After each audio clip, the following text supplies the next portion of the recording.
Terus niki dawuh pangeran ma anzalna alaikal qur'ana litasqa.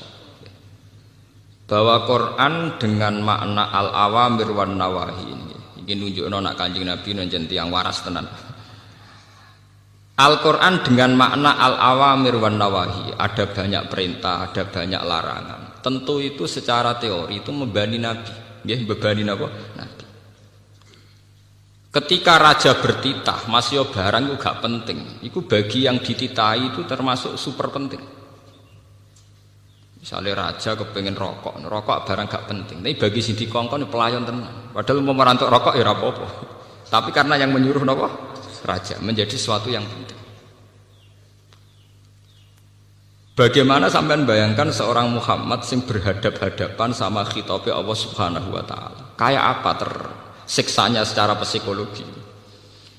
Sehingga karena beliau secara psikologi tersiksa, segalanya itu dipaksakan ideal, ya, dipaksakan apa? Ideal. Sehingga dalam banyak riwayat Kanjeng Nabi nak salat ini ben dadi peringatan kangge sing terlalu khusyuk. Nak salat iku nak sikil loro sawangane jek enak-enakan. Apa meneh mbek slenden malah enak-enakan. Dadi ben serem ben seru mok sikil apa sih? Sitok. Go sawangane salat sikil loro iku sawangane jek enak-enakan. Lane ning riwayat wali songo iku misale tipake tlacake Sunan Bonang mesti sikil sitok. Kadang ana takok. Gus jare iku panggonane salat kok sikile sitok. Mergo dhisik wis dadi tradisi. Salat sing seru nek wis nganggo sikil apa? Sitok. Sikil loro gak seru. Maksudnya itu biasa-biasa wae, paham? Lho niki tenan niku. Sehingga Nabi ben seru, maksudnya ben tambah hebat, tambah seru. Niku nunjukno ning ngarepe pangeran nak salat nganggo sikil napa? Wis pol kesel. Salat nganggo napa? Akhirnya mbek pangeran saking taate, saking kepingine untuk tawaduk kepada Allah segalanya serba spesial, termasuk cari paling susah. Akhirnya kalian pangeran deling ora kudu ngono. Maksudnya salat kowe ora kudu. Lho nggih to kados bocah sing jenise khusuk. Kowe iku nak sendake koyo nekek weteng tenan. Sing jenis khusuk lho. Itu sudah otomatis. Nak jenis ra khusuk ya sampe kukar-kukur. Paham? Lah Nabi ngoten sendake yo betek salat nganggo sikil napa? Sitok. Belum jumlah waktunya. Panjang sekali. Sehingga Allah sakit. Orang ngono maksud. Quran tak turun ning kowe ora perlu litat abad napa bil ibadah mintu liqiyamika bi sholatil lail. Jadi sudah salatnya panjang pakai hanya kaki napa satu. Ini sampean kula critani.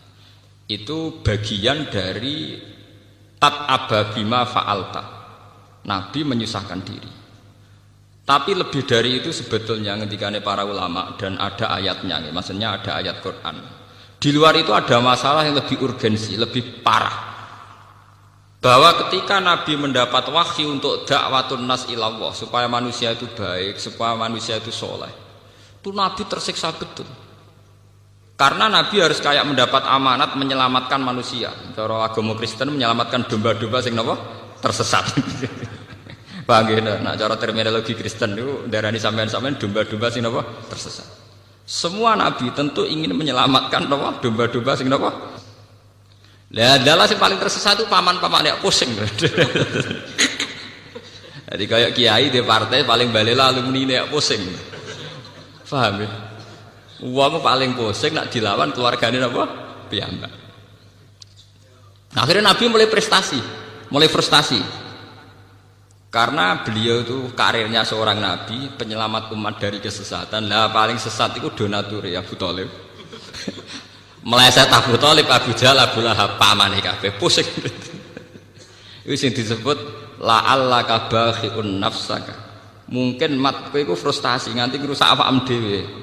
Mergo Allah yakunu napa mukminin karena mereka tidak iman. Bahkan yang tidak iman itu keluarga besar beliau. Akhirnya Nabi bingung. Mulane kula nu sering kanca kula sing alim tak kandhani, iki nek dadi kiai aja tenanan. Pokoke ngomong Islam iku apa ya? Islam iku salat. Salat 5 iku Islam. Wis ngono tok, ora usah ngomong liyane. Lah kok saged? Nek ora rasane dadi kiai, sampeyan ora. Santri ku nak khusuk ning pondok ku semangat. Salat qobliyah, ba'diyah, saronge yo mlicit, klambine takwa mlicit. Sebenarnya SD mertua tak bapak katokan cekak kapok. Lagi ora rasane ndekne ngomong aurat jebule dia mertua katokan cekak. Lara. Mulane kula termasuk kiai sing sangat mengharamkan khusuk nemen-nemen. Itu enggak prospek. Itu enggak prospek ke depan. Bahaya itu apa? Bahaya. Bagi keberlangsungan kebersamaan apa? Bahaya. Rata-rata kita mondok, kita jadi orang soleh itu kan dari keluarga awam. Kowe ora usah anut kiai-kiai sing mbah-mbahe wis kiai di pondok, iku ora masalah. Bapake wis sarungan wis kelambenan takwa.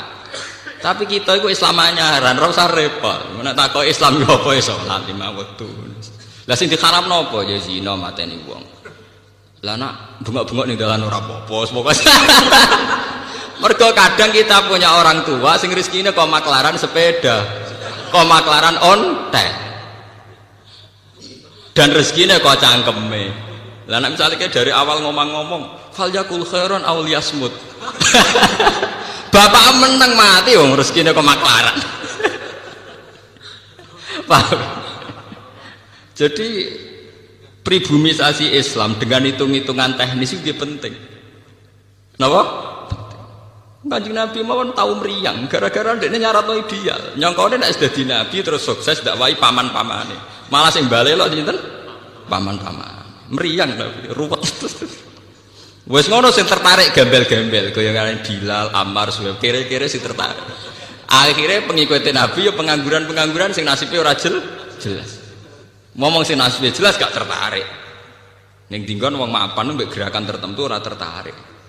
Kowe saiki sugih di dhuwit miliaran, perusahaan gede, ora tertarik demo senturi. Wis mesti niku mbok kritiso ora tertarik. Gawane wong mapan ora tertarik, nggih demo-demo reformasi gak tertarik. Meskipun ya banyak juga orang-orang mapan sing tertarik meluruskan, tapi kan lewat parlemen atau lewat media. Nak demo tetap mikir dene. Mobil gak AC ora kuat meneh ning lapangan. Mungkin peka sama-sama ingin menunjukkan dukungannya, tapi nak wong sugih tetap lewat parlemen, lewat media, nulis ning koran, wis demo aja untuk tulisan, artikel ya dibayar. Niku rada badi. Itu sudah sunnatullah. Nggih kula cerita. Dan yang paling berat dialami Rasulullah juga Sayyidina Ibrahim juga semua nabi. Niki ben dadi peringatan kangge jenengan sing dadi tiyang saya. Niku ndak mesti keluarga. Nabi Nuh di bojo sing balelo. Nabi Ibrahim di bapak sing balelo. Nabi Nuh duwe anak sing balelo. Nabi Muhammad duwe paman-paman sing sebagai orang tua. Mergo Nabi sudah tidak punya bapak yang balelo. Paman penting, ora paman gak kanggu. Mungkin kalau kita punya bapak kandung, itu paman balelo ora masalah karena kita hanya berhubungan dengan bapak. Kanjeng Nabi boten paman yang berposisi sinten? Bapak. Dadi susah tenan. Nanti kan ada di kiai, alumni balelo, itu rasa susah, itu biasa, itu ringan, itu cek apa? Ringan. Misalnya ke instruksi PKB kok santri meleset P3, atau instruksi P3 meleset PKB itu ringan sekali, sangat apa? Sangat ringan. Karena semua ujiannya Nabi itu mesti ada internal sing balelo. Kayak apa susahnya Nabi? Dia punya istri yang balelo. Nabi Ibrahim Azar bapaknya, Nabi Muhammad paman. Akhirnya mereka tersiksa, hampir frustasi. Secara naluri basarnya hampir frustasi. Terus ngendikane Allah Ta'ala, jangan. Risalah itu bentuk komunikasi antara hamba dan Allah Subhanahu wa Ta'ala. Jadi tidak ada presentasi atau tidak ada target untuk bahwa supaya mereka iman semua itu tidak. Jadi gampangannya risalah ben suara Allah didengar, bahwa aturannya Allah harus didengar. In alaika illal balah, bahwa aturan Allah itu harus napa? Didengar. Mulane kesunatane para ulama, para pakar, para intelektual harus ngomong terus. Kebenaran meskipun nggak dilakukan itu harus diomongkan terus. Sekali kebenaran didiamkan, entah itu atas nama liberalisasi atau demokrasi, maka Allah akan mencabut barokatul ardi dan pasti akan terjadi prahara besar, pasti terjadi kiamat. Dan itu naudzubillah min syarri napa? Kebenaran itu harus diomongkan terus. Kita harus ngomong terus.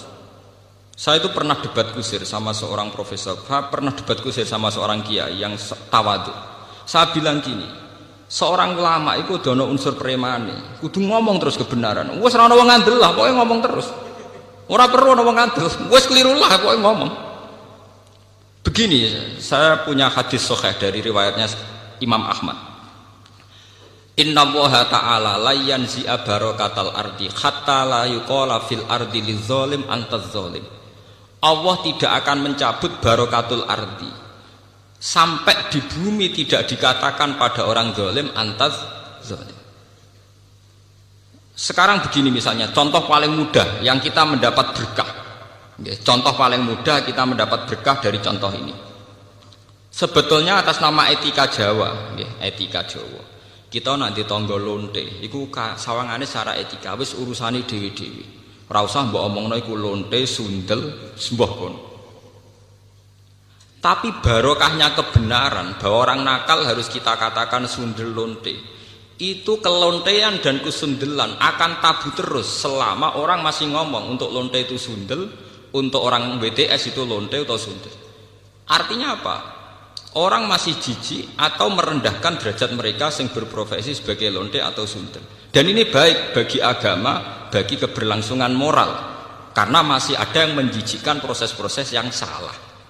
Meskipun kita sebagai ulama, sebagai tokoh masyarakat, tentu mereka kita kasih ruang taubat, juga kita kasih hak-hak sebagai martabat, sebagai manusia. Tapi kita tetap akan bilang bahwa itu namanya lonte, sundel atau apa. Ini rungokno tenan. Sehingga apa? Dengan posisi masyarakat yang merendahkan derajat atau yang berprofesi lonte, orang inginnya itu dagang secara baik-baik. Orang inginnya jadi PNS secara baik-baik. Orang inginnya dapat uang lewat ternak secara baik-baik. Karena mereka tidak mau resiko ngambil profesi cari uang yang resiko dihujat masyarakat. Baik. Bayangkan nanti mungkin di era anak cucu kita, orang yang lonte, yang sundel dibahasakan itu hak asasi. Sehingga orang mungkin generasi anak cucu kita sudah tidak ada istilah lonte sundel. Setiap perilaku sosial dianggap hak asasi. Dan itu awal dari tidak ada agama. Awal dari tidak ada agama. Karena kemudian sing ternak ya hak asasi, sing lonte dianggap hak. Itu bahaya sekali bagi keberlangsungan agama dan moral, dan negara juga nanti repot. Artinya apa? Sebetulnya sifat-sifat anarkis masyarakat, anarkis dengan tanda kutip anarkis terutama dalam perkataan, maling darani maling, lonte darani lonte, itu menolong agama. Karena dengan stigma, dengan pelakupan masyarakat sing jelek, perilaku ini terdianggap jijik. Dengan dianggap jijik, agama bisa jalan. Artinya bisa jalan ngeten nggih. Karena si A yang lonte itu dihujat masyarakat, yang lain-lain nggak pernah ingin cita-cita jadi lonte.